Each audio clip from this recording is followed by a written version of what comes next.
Auzubillahiminash-shaytanir-rajeem. Bismillahir-rahmanir-rahim. Assalamu alaikum and a very warm welcome to World This Morning. I am your host Hajra Sitti and joining me is my wonderful co-host Ahmed Nawaz. How are you, Ahmed, today? I'm very good. Well, you know, like I always tell you that because of you guys, I'm becoming a morning person now. So I think first of all, a big shout out to the team of World This Morning. Right. You know, they've really given me such a great time on the morning show that I'm actually loving it here more than any other shows that I've been doing.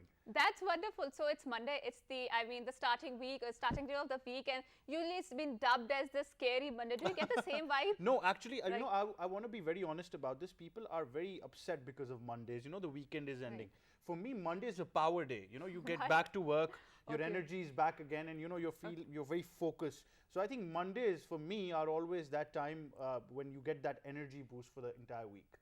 Okay, that's wonderful. So now why don't we move to our top stories? Yes, Ahmed, let's right? take a look at what's been happening around the world and especially in Pakistan. So, our Prime Minister Shehbaz Sharif has expressed the hope that his upcoming visit to China will further deepen Sino-Pakistan strategic relations and enhance bilateral trade and business ties. In an interview with the China Global Television News Network, the Prime Minister said he looks forward to his talks with Chinese leadership, including President Xi Jinping and Premier Li Keqiang, to enhance cooperation between the two countries in various fields.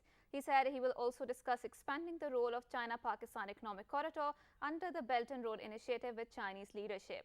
Prime Minister is scheduled to embark on a two-day official visit to China on Tuesday. It is his first visit to China since he took office in April this year. So, Yes, of course, Bhadra, we all know the importance. That's why we call it an all-weather friendship between True. Pakistan and China. True, true. Of course, now moving on, very tragic news that came in yesterday. And, you know, we always say that this line of work, the media, has a lot of sacrifices as well. And one of our very dear friends from the media, Sadaf Naeem, has just passed away yesterday in the line of duty. She was covering and reporting for Channel 5 on the long march by a certain political party where she had an accident, fell and was of course crushed under the container vehicle. Prime Minister Shehbaz Sharif has also condoled the demise of Sadaf Naeem. She's of course died after being crushed under PTI's container. Information Minister, Federal Minister for Information and Broadcasting, Mariam Aurangzeb, also expressed sympathies with the bereaved family. She also expressed sorrow over this tragic demise as well. And you know, this is the cost of these things which we fail to realize, and that's why we always talk about journalists in the line of duty are sacrificing their lives. Sadaf is of course survived by two children, a husband who was of course in deep grief yesterday as well. Her parents, everybody who came on the media were absolutely shell-shocked. So I think our prayers and condolences to Sadaf's family and everybody who's grieving this loss. And like I said, this field has a lot of sacrifices as well. Well, of course, like I said, the entire team of World This Morning, PTV World in general, we express our sympathies and condolences to Sadaf's family and pray for the departed soul as well. Now, moving on, this certain gimmick by a political party, which, you know, being dubbed as the Long March, has its own problems as well. This is just one tragic incident that we've reported, but the economic loss is absolutely horrendous. The march has caused great problems for citizens as, you know, the main artery of Pakistan, the commercial hubs have been blocked. The commercial businesses are suffering. It's been happening in the past as well. People are furious. The daily commute has been affected. Traveling intercity, and of course, you know, if you talk about long routes as well, they have been affected, and people have expressed, you know, anger and anguish at this. They've said that they want to go home, they want to visit their family members, they want to get through their normal routine of business, schools and everything, but everything has been affected and has been brought to a standstill by this so-called long march. of course, Ahmed, and we have seen, I think we work in the area, in the red zone, and we have seen how we bear the brunt of this sort of politics because our roots are really disturbed. There's containerization, and of course, the government has to defend the important Absolutely, installations, yes. and they have And to nowhere I think attacking state institutions makes you pro-Pakistani. I think True. that should be condemned in all its cases. Okay, so moving on to our another top story, which is about with the view of Egypt's Gaza pyramids in the background, 12 international contemporary artists showcase their artworks. The exhibition Forever Is Now is organized by Art Day Egypt, an Egyptian cultural platform promoting contemporary art in the heritage sites. This year is the second edition of this exhibition. Well, wonderful. I mean, having the pyramids in the background was already so artistic, Right. but then getting an art exhibition there and titled Forever Is Now, I think the name says it all. I think Egypt is the cradle of the civilization because there's so much rich cultural history over there. The pyramids and the what do you call the pharaohs and whatnot, and right? the aliens who built the pyramids. Yes, I want to so stick to many controversy today.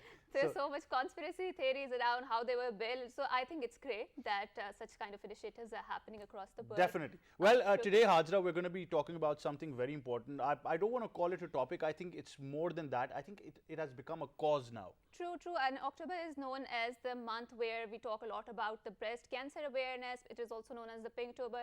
But apart from that, it is a month which is also known for raising awareness around the learning disabilities called dyslexia, Ahmed. So I think when we were students and when we were growing up, so our education system is extremely hinged around and they monopolize the rote learning, memorization and the reading. And I think this is extremely wrong with our education system. And I think our state is taking the steps, necessary steps to right this wrong, right, Ahmed? And so we are very glad that we have been joined by a workforce who has silently revolutionized the education system because they're talking a lot around such kind of learning disabilities so that the students get the democratization of the education happens and they are diffused to the ground level and students get the education which they deserve, which should be accessible and equitable. So I'm very glad that we have been joined by Iram Mumtaz, who happens to be a remedial therapist, and she also is the founder of the Ideas and Bazi Chatras. Assalamu alaikum and thank you so much for coming to our show. Wa alaikum assalam. It's always a pleasure coming to your show. Wonderful. Good Thank you so morning. Thank you for coming as well. We've also been joined by another remedial therapist who will be sharing her experience in the field and the journey which has been superb. Of course, very honored to be joined by Ms. Gulnaz Shah. Assalamu alaikum, good morning. Wa alaikum assalam ji. Thank you so much for having me here. Thank you for coming on the show. So joining Gulnaz, we have Noor Zahidan, who happens to be an artist, and she has also a very inspirational journey about how she came across this disease and how she's battling it and how she's making awareness around it. So we're very glad that we have been joined by Noor Zahidan. Assalamu alaikum and thank you so much for coming to our show. Thank you for inviting us and having us over. Good morning to you. Yeah, Thank you for coming on the show. So starting from Ms. Iram, so recently there has been a bill which has been tabled in the parliament and it has been passed. So can you brief us about the specifics of the bill regarding dyslexia? Sure. Before I do that, Hajra, let me correct you. It's high time we stopped using the word disability. Okay. Due to the lack of awareness in Pakistan, we only know about two types of children. Children who go to regular schools and children who are called special children. So the moment you use the word disability, people jump to the conclusion and they say, oh, you're talking about the special children, right? So these are learning difficulties. Dyslexia is basically learning difficulty. A perfectly intelligent, if you look at the long list of celebrities and high achievers, they were dyslexic. 80% of American presidents are dyslexic, you know that? Okay, coming back to the bill, Team Ideas had been working for the past 9 years to get this bill accepted because I knew as the founder of this and having 30 plus years of teaching experience from Montessori till university students that these kids suffer like anything. According to international statistics, 15 to 20% children in each class have some sort of learning difficulties which nobody knows about. And as you're well aware about the rise in suicide cases, the substance abuse, the petty crimes. Again, when there is no awareness, there is no research, we don't have any facts and figures about prevalence of dyslexia in Pakistan. So I knew that without the patronage of the government, how much can I achieve? I can open up max 1 or 2 centers. So 4.5 years back, one of the senator, Samina Saeed, she took the initiative, she tabled the bill in Senate. It was a historical day for us that it got approved by both the houses. Then, because of the political turmoil, somehow it got shelved. And recently, Zaib Jafar, who's the MNA and the Parliamentary Secretary of Ministry of Education, mashallah, she spearheaded. And the day she took charge as a Parliamentary Secretary, she called me up. Iram, I've chosen this, field, especially so that I could help you out. So now, let me know how to go about it. And she spearheaded it. She took out the bill, dusted it. And alhamdulillah, within a short span of a month, because the work was already done, in a short span of a month, they got it approved from both the houses. And finally, it got signed from the president, and now it has become a law. According to that, all the provisions which are given to a child having learning difficulty will be given to Pakistani children who have learning difficulties. Change in curriculum to accommodate these children. change in teaching methodologies, making all educational institutions inclusive, and then doing research. That is very important. But you were there on the day in the joint session of the parliament when this happened. I want to touch that emotional aspect of it, because that work of all of those years, like you mentioned, that the work was already done. It was just getting it approved because of so many challenges. What was the feeling at that time when on the floor of the House this bill was passed? You just can't imagine, Ahmed. It was such a huge achievement.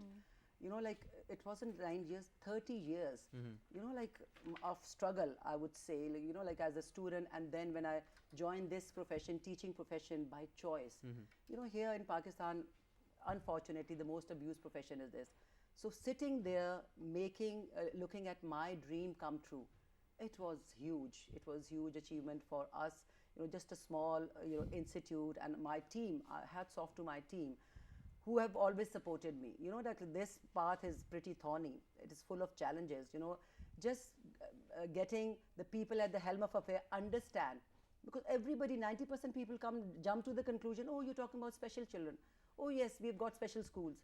So it was an, you know, uphill task for me and my team, you know. So Alhamdulillah, it was excellent. I just can't put my feelings into words. You know, like it was a huge achievement, and for me, the future of Pakistani dyslexic children is secure now, inshallah. Wonderful. And that is what we are working towards. And then I told Zaib that Team Ideas would like to start the pilot project pro bono.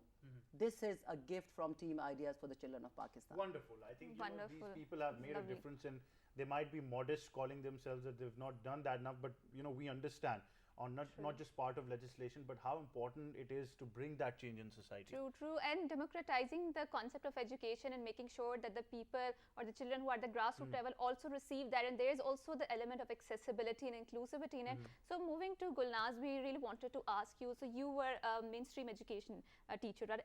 Educationist, right? How did you decide, when did you decide that you want to move to being a remedial therapist?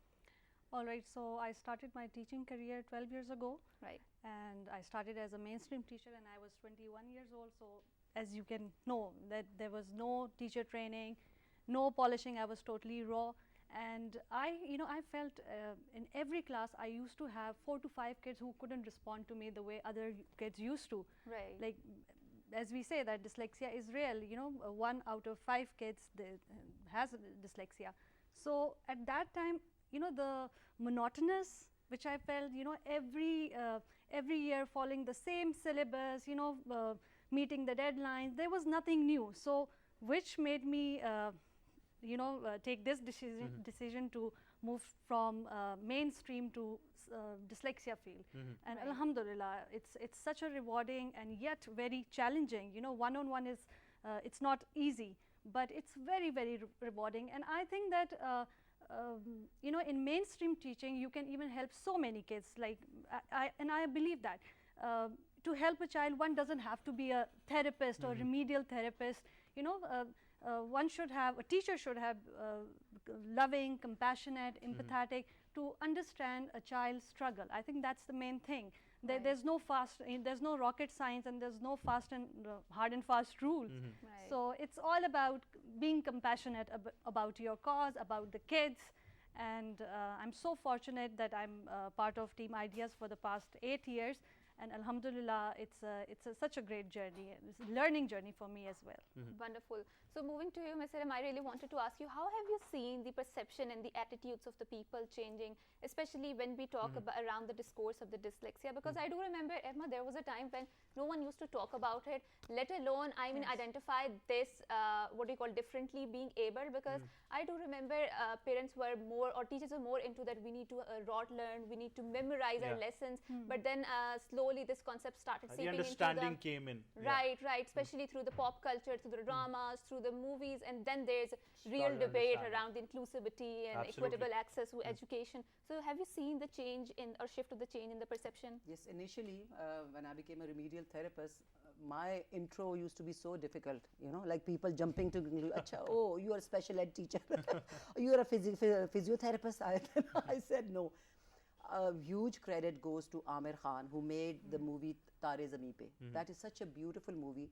So next, my intro became very easy after the movie. Have you seen that movie, Tare Zameen Pe? Yeah, that's me. Yeah. So I'm that teacher, Amir Khan, that the therapist. So now, and I would thank you, all the media houses, all the channels, for bringing up this topic, talking about it, and that is what we propagate. Let's talk about the learning difficulties. Brushing it under the carpet would further worsen the problem for your child, because another alarming international statistic is that majority of juvenile delinquents are children who are shunned by the society and they are dyslexic. Doors are So closed. yes, so it's high time we talked about it and approached us. So now, thanks to you, of course, mashallah, every year you guys have been calling me in October to spread more awareness about dyslexia and all that. And of course, like, we need more parliamentarians and office bearers like Zaib, Jafar and Samina and Nuzhat, like, who are there, in our cause, supporting us. Right. That is all people who are there working on ground, and unknown soldiers, I would say, who are really trying to make a difference. Can you imagine the alarming situation? There are 2 registered institutes in Karachi, Read and Care, and Ideas is the first and the only institute of the North.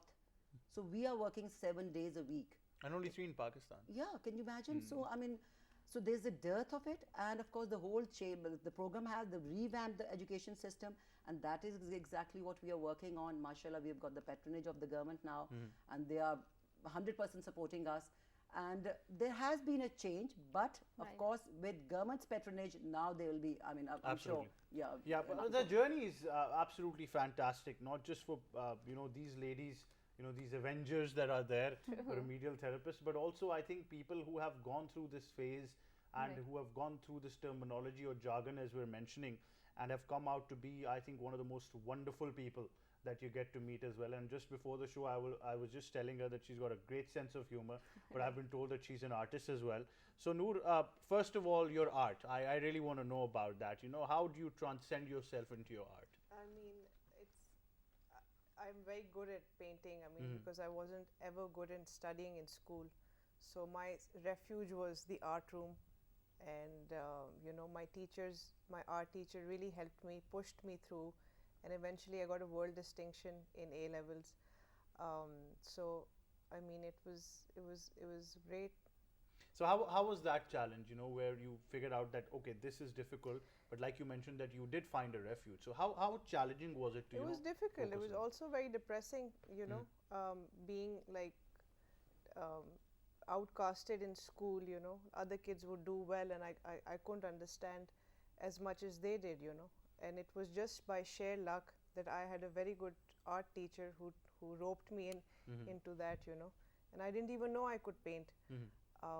So it was very difficult. I mean, I don't have very good memories of school, which is sad, because that's the only thing you look back in your life and you're like, school mein bahut maza aata tha. Yeah, it was a fun time. But that wasn't the case for me. It was very difficult, But it's great, Hajra, that where you find a hurdle, you also find that God has gifted you with something so beautiful that it just doesn't become a refuge, but it becomes your source of strength as well. That's true, and also we need to cherish such kind of differently abled people, because the sort of the art or the contributions they made to the society is just marvelous, Ahmed. So coming back to you, Ms. Iram, I really wanted to ask you, so we have seen that social media or the digitalization has changed everything, including the education. And especially after the COVID, we have seen that how it has changed the landscape of education or academia. I wanted to ask you, is social media or the tools of the social media a great equalizer or a great divider when it comes to the discourses around the dyslexia? Has it helped the kids or not? Yes, of course, because I think our therapists were overworked during COVID period, like most of the kids were forced to stay at home, and the parents had to do a lot of work, right? But our kids were, mashallah, and our therapists were well trained. Right. So social media, only through social media, that was a big support for Team Ideas, like I told you before, that the government has started now, fully supporting us. But before that, we used to solely depend on social media. Right. And we involve our children into it as well.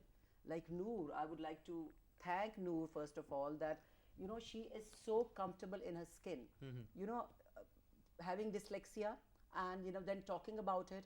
because this is the main problem that on our social media, you know, and on our Facebook pages, people would often ask me, how come you never post about Pakistani cases, case studies and all that? I said, please find one Pakistani who's willing to talk about their child's dyslexia or their own. Right. And I'm so thankful to Noor that today she was brave enough to come here on, you know, national TV and talk about her dyslexia. So she becomes an activist also. Yes, she's a role model. Yes. She's such an amazing role model. So only through social media, you know, that is such a strong tool. I mean, you can change the government through social media, so you're talking about dyslexia. But that's I think very challenging at the same time, Hajra, isn't it? That, you know, if you're going through something and to come out as somebody who can actually speak about it. But what you don't understand is that people who are going through the same phase can actually connect with that person better, and then obviously feel themselves to be more vocal as well. That's true, that's true. And Noor, we would like to come to you and ask you, because you're also a mom and you've seen that your kid has also this differently abled thing, right? I wanted to ask you, how do you moms or the parents tackle such sort of, how do you call it, differently able diversity when it comes to that? It's obviously, it's definitely challenging when you don't have support of schools. It's difficult for the child to go through the normal curriculum that other kids go through, and that's why there are people like Iram and people like Gulnaz, you know, who are always there to help kids like us, you know. So there's always help and there's always support. It's not like it's people now are brave enough to talk about it, you know. So there's always light at the end of the tunnel, you know. But that light has come from you, because ever since you've been starting, you know, taking it to a point where you're vocal now, there must be so many people who would say, yeah, look, we can talk about it. It's completely fine. I mean, it's challenging too. I mean, the many people get upset about it as well. But you know, but that's how it is. Pakistani society, they're never happy. But that's the fun part of it. That's the fun part of it. I think that's as modest as she could be, and that's why, you know, that there's so much awareness in each and every word that she's saying, that you really feel the journey has been really tough. But I think to get to a point, kudos to not just Noor but everybody involved as well. So Gulnaz, now obviously you had the basics of teachings and, you know, the experience was there, and then you moved on to this field obviously as well.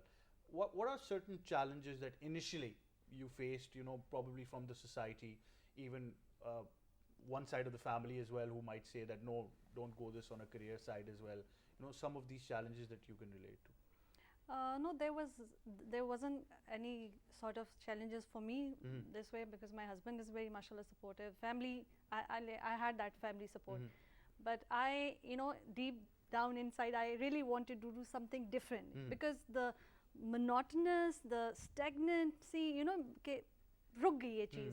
So I wanted to do something different. So when I switched to this field, and I felt like every student is different. Like every student has a different learning style. You know, when we talk about dyslexia, so it's not that it's a disability or an illness or any sort of thing. It's a different learning style. That's it. You just have to, even if someone is in the mainstream, they just have to twist their lesson plans. You know, making it more interesting, adding multisensory techniques, strategies. It's all about strategies. Developing something new. Yes. It's all about using different strategies, because kids with learning difficulty, they cannot learn in a conventional way, like talk and chalk method. They don't respond to such methods. They need a very systematic, very explicit, and you know, a very multisensory approach, because there are different types of learners: visual learner, auditory learner, and kinesthetic learner. So dyslexic kids, most of them are visual and kinesthetic. So when they see it and when they do it, you know, by doing hands-on activities, it sticks with them for a long time, and they understand things better that way. Right. Hajab, Ms. Siram mentioned something very important even before the show, where, you know, that's what Gulnaz said, and the bell just rang in my mind, that instead of then adjusting that particular student into that monotonous system, the system should be built around that student. Right. So why don't you elaborate on this concept more? Yes, we need to break those boxes, those ancient boxes which have been there for the past 75 years, that talk and chalk methodology, irrespective of what type of a school you are. You know, even in VIP schools, that is what I see. They have these set standard rules and curriculum, very rigid curriculum, and they're only interested in the cream. You know, I mean, I look at it and I see that, oh my God, what is happening? You know, it has become a business. First of all, you know, the check and balance has to come from the government, that any businessman who's loaded opens up a school. Only the educationists should be allowed to open up schools. So the dilemma is that, you know, it's the most abused thing, you know, like education, that every nook and corner. So the bill, you know, clarifies this thing, that first of all, research and awareness in the masses. You know, everyone needs to know, you know, like parents, for starters, they need to know that, of course, and the mother is the first one who can identify. Identify, but unfortunately our system is such, the joint family system, and with apologies to the daddies, majority of the daddies, they are not accommodating at all. Even I was like that, and then I say, yes, it's hereditary. So maybe you were dyslexic too, right? So start supporting your wives. First of all, awareness, then teacher training. I did my B.Ed, I did my M.Ed. It was just a tick in front of my name. There wasn't any practical component. Can you imagine? It was really substandard. I'm sorry to say that. And we're talking about the higher education. Yeah, can you imagine? Because that was the need of the hour. Because for me to be called an educationist, it was mandatory for me to have these degrees. But I didn't learn anything. Maximum I learned was, I was fortunate enough that my schooling was from a convent school. And I learned maximum from my Irish nuns, the way they taught. And I tell everybody in all my lectures, teachers training and all that, that, you know, character building, ethics, hard work, compassion, empathy, I learned in my school days. The way they taught us, amazing, because there was no, you know, like lust for material things. Oh, we've got, you know, to get more students and make 10 more branches. That concept was not in their mind. But the sad part is the traits that you mentioned have always been a hallmark of our religion, but never practiced. Yeah, but true. Like they say, best religion, worst followers. Why do we say that? Okay, we are just Muslims in name. So it's high time we addressed all those issues. Right. Awareness, then teacher training, then changing the curriculum. Why don't we suit the curriculum to the child's need? Like what Gulnaz mentioned, that there are different type of learners. Now there are 5 people, and including those cameramen, like 7, 8 of us, we have a different learning style, different strengths and weaknesses, aptitudes, different potential. So how come we have this set curriculum and we have to fix, you know, by force put each and every child into that, you know, mold? So it's high time we broke those molds and, you know, like talked about multi-sensory, hands-on, you know, and creativity. Bring out the creativity in each child. Wonderful. And not let any A-level or O-level young girl become a teacher. Just to earn pocket money. Yes, there should be strict rules. Right. You see, I mean, you go up, put on red lipstick and you get a job. that has been the sad part of study. But you know that what we understand, you know, it's like that small activity that you give to children where you fit a square in a square, a triangle in a triangle. You can't fit a triangle in a square and just bash it in. So that's why that system needs to be very modest. Wonderful analogy, Ahmed. So we really wanted to move to Noor. Noor, we talk more about your profession, being an artist. How does the values of self-awareness or empathy help you connect with your art? Or when you are painting, what are your main, what are you feeling when you're painting? So I paint my thoughts mostly. Right. And, you know, my struggles in school. Right. And kids doing better than me, and I'm not doing that good. So, you know, it was a lot of, you know, imagination. I did a lot of painting through imagination. Right. And, you know, just struggling in school, you know. There are 30 kids in a class and they're doing well and you're just stagnated in that same position. It was tough, but... Right. Okay, well, we've got some of your art there on screen as well, you know, Oh, if you can just see, and you can talk us through that art as well. So, wo jo green frame wali thi. Right, so you can keep talking about it, so we will show our views. So the many faces that we saw. The many faces. Like what does this red zebra indicate? So this is like, wo ye na ke zebras are black and white, and you know, kids who are different in school are always targeted. So it's the same zebra, but it's painted in red, you know. Oh, so wonderful. it was something that stands out. Something that stands, something it's unique. It's not there. But this one that I was talking about, the many faces. This one. Yes. This one. Yes. So this one I made. This is a kid that's hiding. जब उर्दू और English teacher मुझे कहती थी ना कि खड़े होके पढ़ो, and I would just go in a panic because I couldn't read and I couldn't get up. It was a stage fright of mine. So I made that painting. The kid is looking through bushes and jungle and it's all black. That's what you would feel. That's what I would feel. It would give me anxiety because I couldn't. Reading was a problem. Just like writing and reading is a problem. So that's when I made that. And the one. I mean, I would freak out if I had to paint a zebra. I could hardly, draw one. But then again, these paintings. So, like you mentioned, that you paint your thoughts. Yes. Right. So that's very important. It's surrealism. Sorry. It's surrealism. It's yeah. So Salvador Dali, Frida Kahlo, they were all surrealists. They painted their thoughts. So that's what I do. On a canvas. It's on a canvas, So is your son also an artist? No, he's a footballer. His name is Zidane, so he's a footballer, and he's very much into sports and athletes because you have to channel that energy somewhere. If it's. Well, that's great. We've got a future footballer coming up as well. So I think that's the fun part of it as well. Okay, so moving to Ms. Iram, I really wanted to ask you about the mainstream education and how there is a dire need to have these sort of therapists there so they can identify the kids who are differently able and who have different ability to cope up with the education system. There is enough conversation around dyslexia. Is that being converted on ground action also? We are trying to make that difference. Like I told you about the pilot project. Now, mashallah, we have got the support of the government. Now, dyslexia bill has become a law approved by both the houses, Parliament and Senate. And President. Yes, and now we are starting the pilot project in Islamabad. We have been given 2 government schools and 1 private school. And of course, we'll show them it is doable, it is happening, and we are going to train the teachers. And the multidisciplinary approach, you need to have educational psychologists, remedial therapists, speech therapists, occupational therapists on board. Right. Instead of putting the load on the parents, and you see there are so many quacks sitting in the market.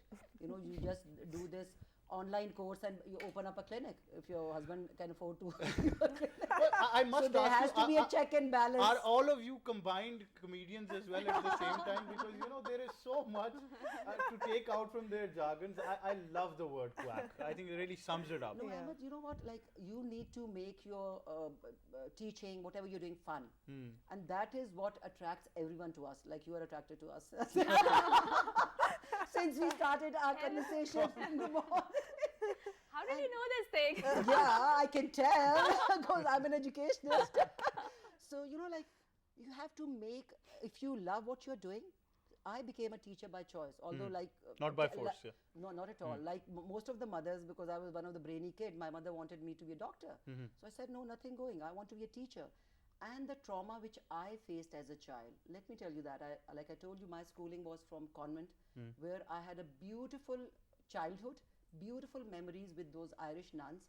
But when we moved to Islamabad, here I joined, although it was a VIP school here in Islamabad, my God, the judgmental attitude of the teachers, because I'm a thinker, I speak up my mind and I need to ask a lot of questions. So just this trait of mind became a negative thing for me, and the teacher started complaining to my mother that she's misbehaving. Just the mere fact that I would question the teacher, like, okay, I would like to know about this and that, So the trauma which I went through, but again, I was big into sports. So my coping mechanism was that I stopped attending the classes. Please, students, you should not do that. And I would be on the playground, became the captain of all the teams, then I became the vice president of my college and all that. I knew the mental and emotional trauma which I personally faced in school and college when I moved from my convent. Can you imagine they told us not to ask questions from the teacher? Yes, can you imagine? True. The teacher has to be active and nothing much has changed even now. So I knew there and then that I have to become a teacher to make a change. And I couldn't thank Allah enough for fulfilling my dream because I was so passionate about it. And I'm a go-getter. And my CEO in Karachi, Shahina Reed, my center where I did the course from, she used to call me, Iram, you're ADHD, hyperactive, you're always on the go. I said, I wish Pakistan had more ADHDs to bring a change. You see, so all of us need to do our bit. Each one of us, what you are doing is service to humanity, spreading awareness all over Pakistan, all over the world, in fact, that dyslexia is a gift. That is what I tell the parents. The first time when I met Noor, that is what I told her. I said, Noor, do you know dyslexia is a gift? And I always talk about the positive aspects of dyslexia. And she was so happy because earlier she had gone to some other therapist and she was totally traumatized. So it's a please request to all the therapists that you need to be empathetic enough. Stop telling the parents on their faces that you are not good enough just because you're a single parent. So that is why your child has this. Dyslexia has got nothing to do with your mother or your father's marital situation. Status, it's hereditary. A child is born with it. Okay. So all of us need to do our bit to bring a change and to make Pakistan dyslexia friendly. Absolutely, that's wonderful. Well, Hajra, this is I think a very big taboo in schools as well, where you point that child out, and it brings us to so many instances that we can relate to if we've ever been through that part of life, where one person could always be singled out, bullied to an extent, where eventually they would be changing schools just trying to fit in. That's very true. So moving on to Gulnaz, I really wanted to ask you about the mainstream education, which is typically hinged around the neurotypical people, right? It's not hinged around the neurodiverse people. But what is your opinion on that? Should neurodiverse and neurotypical people be integrated into the same educational institutions, or should they be separated? Because at the end, when you go into the job markets, there's no segregation for that. So what is your opinion as a remedial therapist? Of course, they should be in the same setup, in the same system, because they are part of the system, and every child has the equal right for education, for equal education opportunities. And as we say that it's a hidden, difficulty or disability, so it's there in the classrooms. Right. If we say 20 में से 5 kids are dyslexic, so it's already there. So the teacher should be very well aware of that. Teacher awareness is very important to point out such kids, and early intervention is the key to a child's academic success. And there, when we believe in inclusion, we have to include each and every kid, whether he's autistic, Down syndrome, dyslexic. Inclusion is the main key to cater all sort of to cater to kids' needs. Right. So Ahmed, I came across this quote where Albert Einstein said that if you blame the fish for its inability to climb the tree, it will always think that it's a stupid, right? And that is why Ms. Iram said that the dyslexia is a gift, it's a diversity, and we need to celebrate that, we need to cherish this. So Noor, when you came across such kind of narrative, how empowering was it to your life journey? What sort of narrative? So when you heard that it's a gift, instead of being shunned and because first thing Iram said that it's a gift, and then she told me Albert Einstein, Steve Jobs, Steven Spielberg, they're all dyslexic people, but they have really great minds, because we don't even know how to sort of categorize dyslexia into ourselves, because we have no idea, there is no knowledge of it. But like similarly, when I say that a teacher can break a kid and make a kid, I never even knew I could paint, but my teacher, art teacher, Ms. Zareen, she just took it out of me, and that's what it is. That now I have the pleasure of sitting here with you guys. Otherwise, I would have never known. It was teachers that can make and break a kid, who could make you up here or just put you down there, But what would your advice be to, not just teachers out there, but even people who are going through this right now? What would be that word of wisdom that you can, like you channeled your energy through art? There is help, especially now. Very true. 10 years ago, 15 years ago, there was nothing here, Now there are places like Iram's place, ideas. There's always help, I think it's such a stigma from family pressures and everything that children they get even more pressurized into, you're already not doing well in school, and then there's this stigma around it, ki kya problem hai, why am I slow? Yeah. Because it's categorized under the special needs umbrella, slow hai, samajh nahi aati ise. But only a teacher can take out कि अच्छा इसमें ठीक नहीं है, she's good in arts, let's put her through this channel, you know. So these are the sort of teachers that you need nowadays, and I think parent support is also highly imperative in such things. God, it's brought me to a point where I'm thinking maybe that's why I wasn't good at maths. I was so good at public speaking, and I was always end up with the wrong answer, and when I would tally it, I would actually know that, my God, I wrote the question wrong. So it was 5 plus 5, I made it 5 into 5, So things like these. But, it's wonderful actually talking about this, Hajra. I'll be very honest. I think I've gotten a new understanding to it. So imagine that the work that these people are doing on the ground, how revolutionary it has become. True. Moving to Ms. Ibrahim, I really wanted to ask you, so is every reading disability a dyslexia? Can you pontificate on that or clarify this concept? Yes, first of all, when a child comes to us, let me briefly tell you the protocol. First meeting is with both the parents. Okay. Of course, they need to know what exactly dyslexia is all about. It is not a disability. Right. Because, that labeling is disabling. So then we assess a child from using the tools, they are called testing batteries. Then, when the results are in front of me, we get a profile of the child's, of language skills, reading, writing, spelling, and comprehension. Then we also have a screening form. What sort of a school that child has been to? After meeting the parents, I come to know what sort of parenting skills were adopted, how educated the parents are, how cooperative the parents are. So what are the traumas the parents are going through, how the child was negatively affected by the parents' attitude. Keeping all this in mind, that is why I make it very clear to the parents that I will not be giving your child any label. True. Because these environmental factors we have to keep in mind.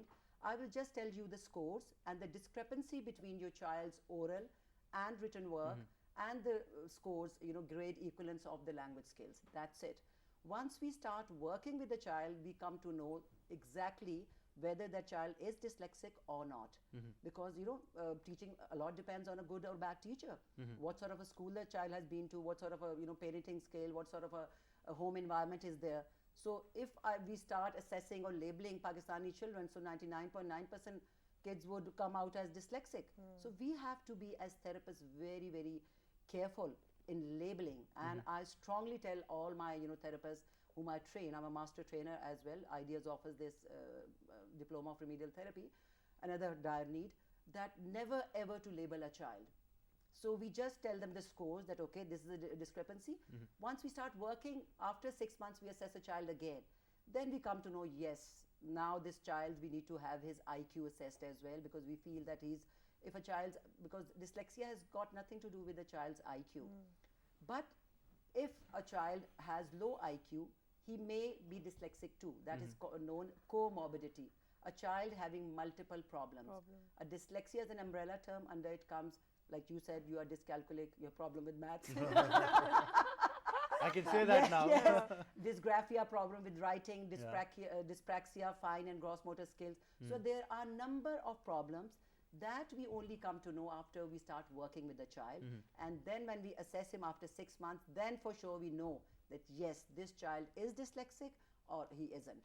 So that is, initially we do not label a child. Okay, and now we are doing the research. We have got a good sample with in our pilot project. So for first time ever in these 75 years, we'll have some percentage, the prevalence of dyslexia in Pakistan. And since dyslexia is a language-based problem, we could be having dyslexia in our regional languages. Okay. We never know. We need to definitely figure out. But ladies, thank you very much for being on the show. Iram, Gulnaz and Noor. Very inspirational, all of you. And like I said, these are people of change. These are people who are revolutionizing society. And it's a sad part that we don't get to, appreciate them much or talk about it even. But I'm glad that things are happening in the right direction. So that's a silent revolution going on, and I think we also need to put a part into that and make sure that this is a mainstream discussion going around that. And because education is a fundamental right, Ahmed?